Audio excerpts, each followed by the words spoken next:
Every new design in Autodesk Inventor begins with a sketch. So let's have a little bit of fun and actually get into designing new features, which is the whole reason you're learning this program in the first place. I have open in front of me here a brand new part file. There is nothing in here yet. My part file is in inches. If you don't know how to open a new part file, or you're a little bit rusty about opening part files, go ahead and click on the link on the screen.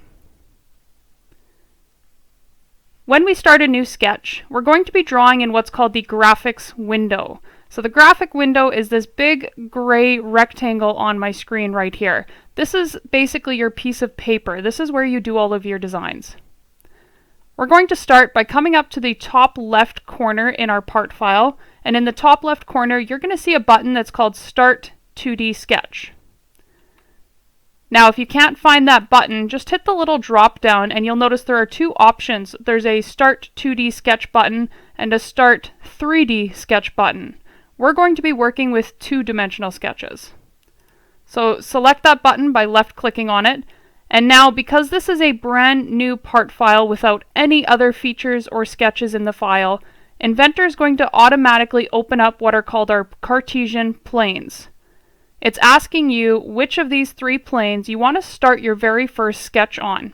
Your options are the XY plane, the YZ plane, and the XZ plane. So these are our three Cartesian planes. So right now we're working in a three-dimensional world. If we take a look at our screen here, we can see that this is a three-dimensional screen. Each of these planes is completely flat, which means each of these planes by themselves are two-dimensional. We're going to start by creating a sketch on our XY plane. So hover your mouse over the XY plane. You'll notice that there's a little image beside your mouse there. It looks like a little piece of paper with a pencil writing on it. So this is Inventor asking you to start your sketch by selecting a plane. Left click on the XY plane. Right away you're going to notice that you're moving from a three-dimensional world into a two-dimensional world. So the screen actually moved, it turned, it animated, and now you can see that we're looking at a flat screen. So our graphic window has gone completely flat. Think of it like drawing on a piece of paper. When you draw on a piece of paper, you're drawing a two-dimensional sketch. This is kind of the same idea, except that you're on a computer rather than sitting at a desk with a piece of paper. If we look in the bottom left-hand corner of our graphics window, you're going to see that we have our three-dimensional axes down there. Right now we can only see two of those axes, which are the X and the Y axes. So we know we are working on the XY plane. If we zoom across the screen, going up on a diagonal here, in the top right-hand corner, you're going to find your view cube. So with your view cube, you can still turn to see what your 2D sketch looks like in a three-dimensional view. We're going to be working on the front view. So select the front view of your view cube and just make sure it's turned upright so it reads from left to right and it's not upside down. For example, if it looks like this on your screen, just use those counterclockwise and clockwise arrows at the very top there and turn it upright. Now let's move across to the left-hand side of our screen. On the left-hand side of our screen we have our model browser. In our model browser here, we can see that we have Sketch 1, and Sketch 1 is white, the little symbol has gone blue, and it's active, which means we're currently working in Sketch 1. By comparison, we can see everything else in our model browser has kind of grayed out. It's a little bit harder to see, it's a little bit background looking, so this is Inventor just making it very obvious to us that we are working in Sketch 1 right now. Now let's actually start sketching something. Let's look at the very top of our ribbon here. We can see we're working in the Sketch tab. So when you have a sketch open, your Sketch tab will go blue, and make sure you're selecting that tab. Just below there, just below the Sketch tab, you'll find the Create panel. In the Create panel, we have all of our options for creating geometry on our screen here, two-dimensional geometry. We have lines, circles, arcs, and rectangles, and below each of these buttons, you'll notice a little drop-down arrow. If I select that little drop-down arrow, you'll see all the different options that we have that we can draw on our screen. You can also hover your mouse over top of these options. So if I hover my mouse over the 2-point rectangle option and we just let it sit there for a second, you'll see Inventor will actually give you a little description about what this button can do. So if you're ever not sure what any of the buttons in Inventor can do, just hover your mouse over that button and Inventor will come up with this little help screen. In the little help screen, it gives you a description about what that button does, and it even tells you, in this instance here, it's telling you to do 2 clicks, and it even numbers them. Click here once and click here for point 2 to create your 2-point rectangle. So it gives you a description and it gives you a little example on how to create that. So let's try that on our screen. Left click on the 2-point rectangle button. We'll notice it goes active at the top of our screen here. The button has turned blue, which means it's currently active. And move your mouse into the graphic window here. We're going to click in the top left corner of our screen. And it's okay if you don't click exactly where I click. With Inventor, we do what's called draw first, dimension later. So we always create the rough design intent of our design first, and then we come along and we make it perfect later by adding constraints and dimensions. So when you first start a brand new design in Inventor, you always just draw the rough shape of your design. Don't worry about making it perfect, don't worry about the size as much, just draw the rough shape. Then you come along later and you add constraints just to fine tune it and put those dimensions in. So we're going to click a second time in the bottom right corner of our screen, and we've clicked 1, 2 times, and we've created our 2-point rectangle. Now to turn off the rectangle command, we can see at the very top of our ribbon here, it's still blue, it's still active, and I'm done drawing my rectangle, I don't want it open anymore. So I'm going to left click and bring up this temporary pop-up menu. Sorry, right click, I right clicked, brought up this temporary pop-up menu, and find the OK button and left click on the OK button. You'll notice that the rectangle button at the top of your screen now has gone back to white, it's no longer active. So let's continue on here. Let's draw another shape inside of our rectangle. So this time I want to draw a circle. So I'm going to come up again to the Create panel, and I'm going to left click on the circle button. And you'll notice this time the circle button has gone blue because it's active. I'm going to move my mouse inside of my rectangle, and I'm going to left click once and just move my mouse in and out and see what happens here. So the first click I did was the center point of the circle. Now my second click is going to define the diameter of my circle, so how big it's going to be. And I can move my mouse in or out just to get a rough idea of how big I want this circle to be. I'm going to left click again, and then I'm going to right click to bring up that menu and left click on OK, just to turn off that circle command. So we've drawn a rectangle now, we've drawn a circle now, and we're going to draw a triangle. So take a look in the Create panel for the triangle button. And as you flip through the little drop downs, you're going to realize there is no triangle button. So what we can do instead is we're going to use some of these buttons up here to create our own shapes. So you're not limited to just the shapes they show up here. You can actually use these buttons to create your own. So left click on the line command to make the line command active. Move your mouse inside of your rectangle and draw yourself a triangle. So when you're closing off your triangle here, notice as I move my mouse closer and closer and closer to the end of that first line, you'll notice at the very end of the first line, a little green dot pops up. And this is Inventor's way of telling me, hey, if you click on this green dot, these 2 lines will be perfectly connected at this corner. If I move my mouse away from that green dot, you'll notice that it turns to a little yellow dot. So for example, if I was to click down here, even though it looks like I'm close to the end of that line, my triangle will actually have a little gap in the corner of it, which isn't going to work for us at all when we start making this a 3-dimensional shape. So make sure when you're closing off a shape, you always look for that little green dot at the bottom there to say, hey, I want these 2 lines to be perfectly connected here. So I'm going to left click. And then again, good practice, we're going to right click, find that pop-up menu, and left click on OK just to close that line command. So here we've successfully placed a couple of Inventor's default shapes, the rectangle and the circle, and we've used the line command to create our own custom shape.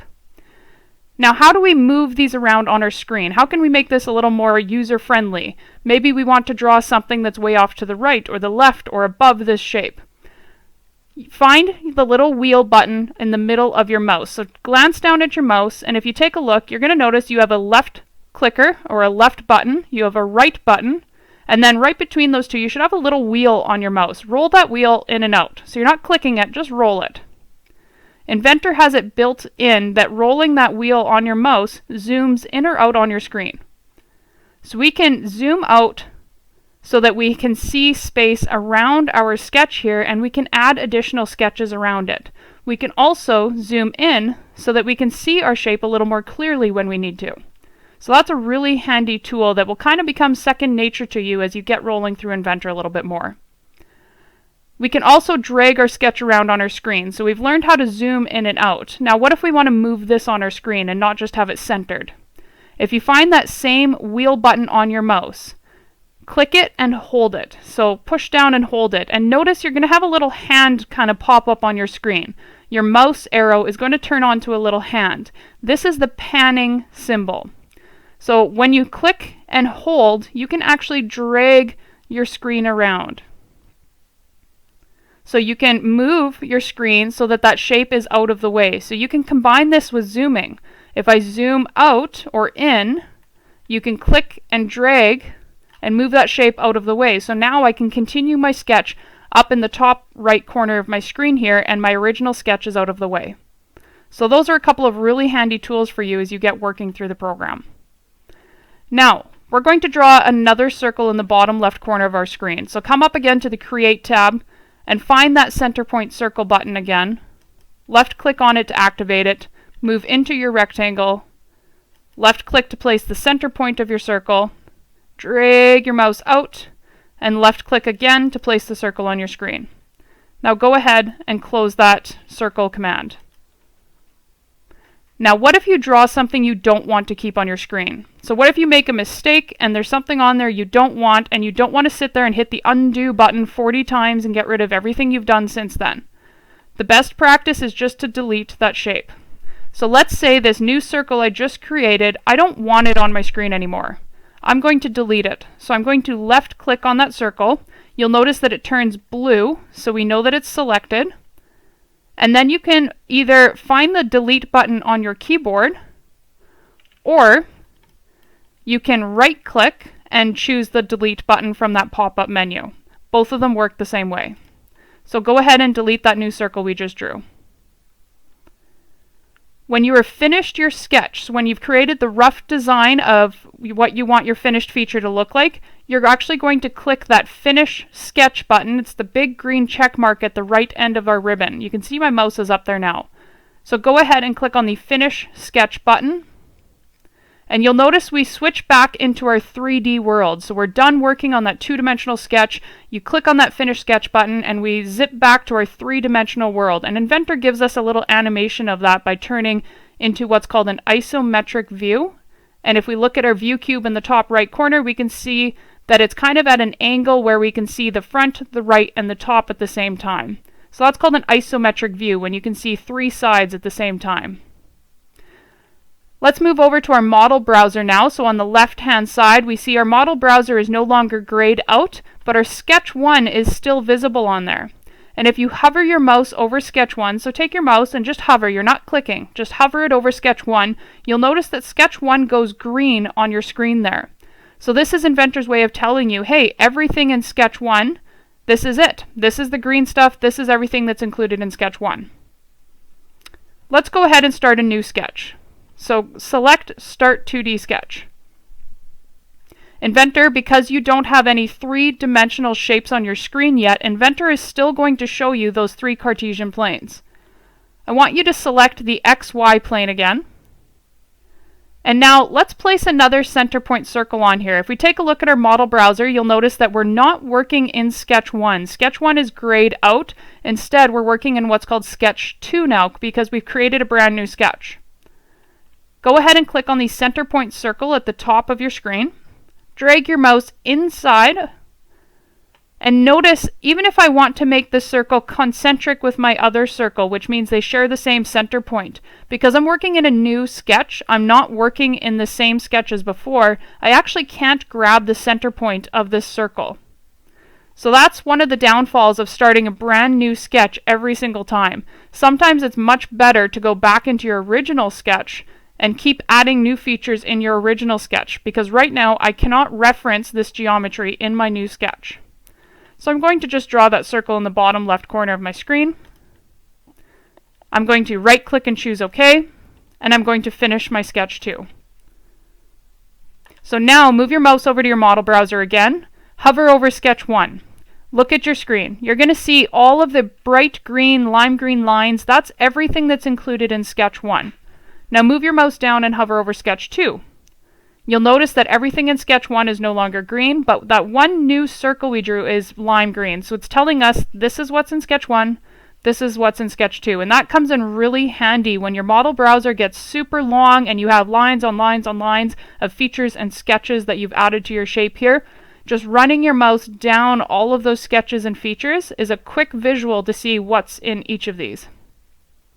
If you create a sketch you no longer want, so for example, if I don't want sketch 2 anymore, you can right click on the sketch in your model browser, and in the pop-up menu you can choose delete. Go ahead and delete sketch 2.